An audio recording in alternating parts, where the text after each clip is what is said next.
प्यारी साध संगत जी, प्रेम से कहना धन निरंकार जी। आशा करती हूँ सद्गुरु माता जी की कृपा से आप सभी बहुत अच्छे होंगे। आज मैं आप सभी के लिए एक नई साखी लेकर आई हूँ। साध संगत जी, घर की औरतों को रुपए पैसे के मामले में थोड़ा समझदार बनना चाहिए और कुछ रुपए अपने पास भी ज़रूर रखने चाहिए। आज की साखी का विषय यही है। चलिए सुनते हैं आज की ये साखी। साथ संगत जी, निमिषा जी अपने पति सुरेंद्र जी के साथ अच्छा जीवन जी रही थी। उनके 2 बच्चे थे, एक बेटा और एक बेटी।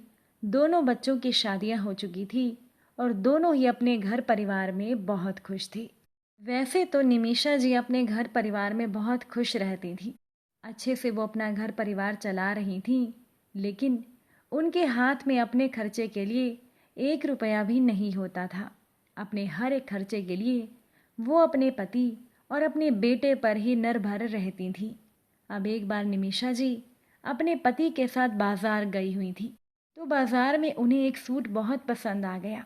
तो उन्होंने अपने पति सुरेंद्र जी से कहा, सुनिए, ये सूट मुझे अपने नाती के लिए लेना है।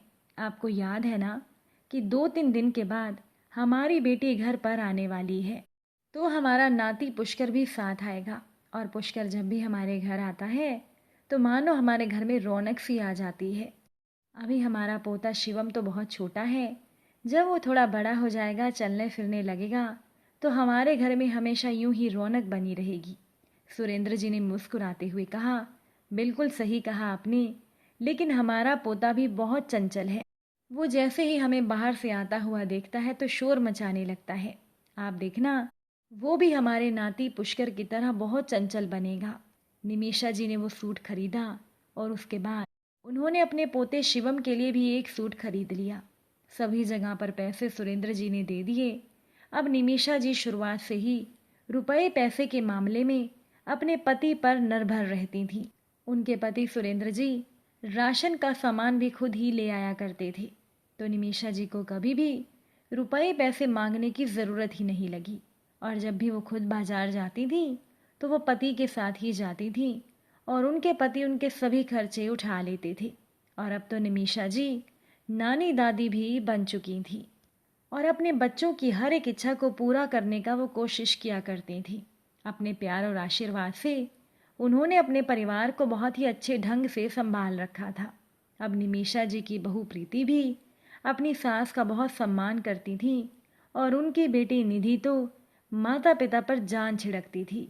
सब बहुत अच्छा चल रहा था। अब एक दिन अचानक से सुरेंद्र जी को हार्ट अटैक आया और उनकी मृत्यु हो गई। अब उस दिन के बाद से तो मानो निमिषा जी की सारी दुनिया ही उजड़ गई थी। अब ना तो वो पहले की तरह हंसती बोलती थी और ना ही वो किसी से ज़्यादा बातचीत करती थी।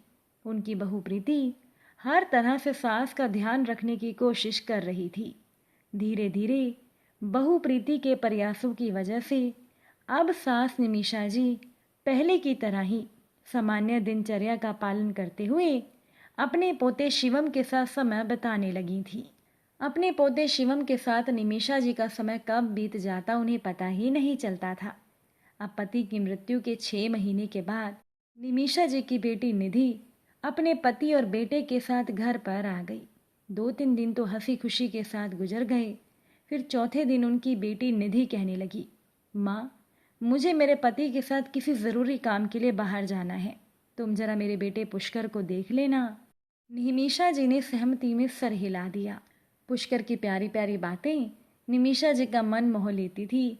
वो बैठकर पुष्कर के साथ खेल रही थी। थोड़ी देर के बाद उनकी बहू प्रीति पास में आई और कहने लगी, माँ जी, मुझे शिवम के लिए दवाई लेने जाना है, आप अकेले घर पर क्या करेंगी? चलिए हम पुष्कर को भी मॉल में घुमा कर आते हैं। अब मॉल का नाम सुनते ही पुष्कर अपनी नानी को जिद करने लगा और साथ चलने के लिए मनाने लगा। प्रीति ने जानबूझकर ऐसा करने के लिए कहा था, क्योंकि आजकल निमिषा जी बाहर आती जाती नहीं थी। लेकिन अपने नाती की जिद के आगे निमिषा जी हार गई।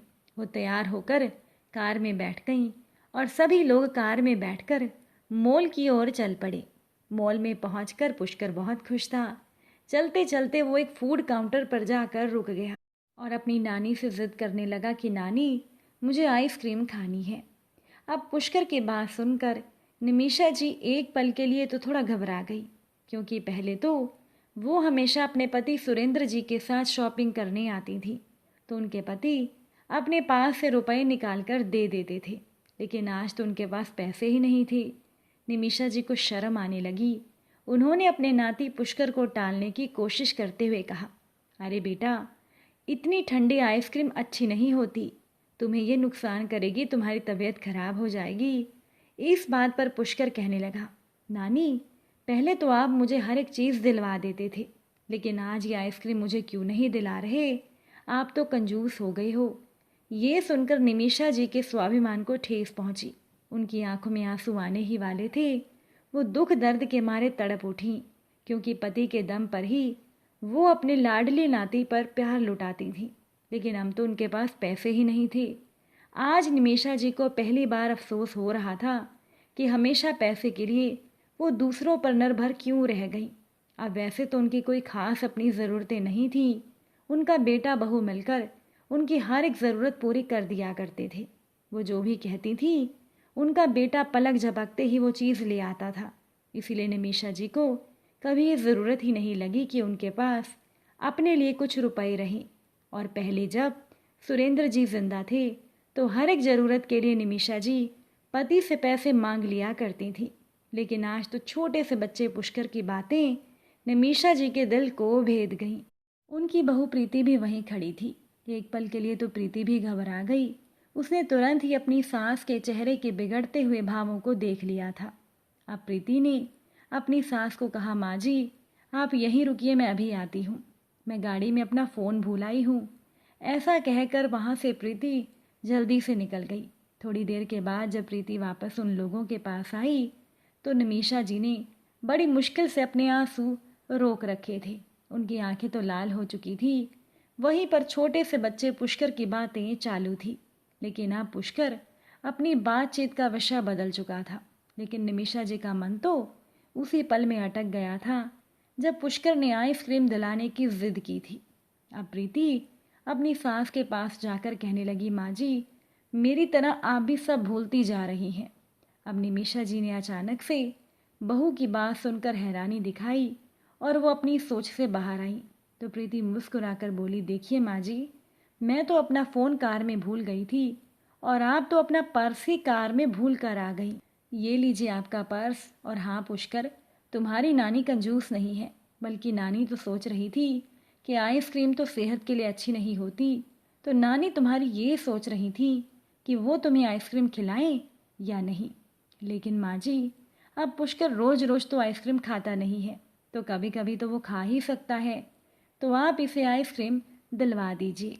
ये कहकर प्रीति ने एक छोटा सा पर्स निमिषा जी की ओर बढ़ाया।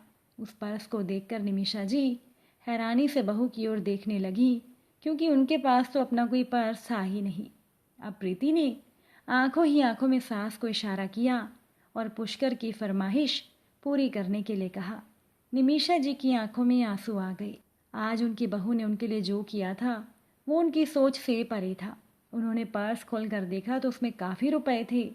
उनका गला खुशी के मारे भर आया था और उनकी आंखों से आंसू टपकने ही वाले थे कि तभी प्रीति ने सास के पास जाकर उनके कान में कहा, माँ जी, भले ही आप कोई नौकरी नहीं करती, लेकिन आज से आपका ये पर्स भरने की जिम्मेदारी मेरी है और आपको कभी भी रुपयों के लिए किसी के आगे हाथ नहीं फैलाना पड़ेगा।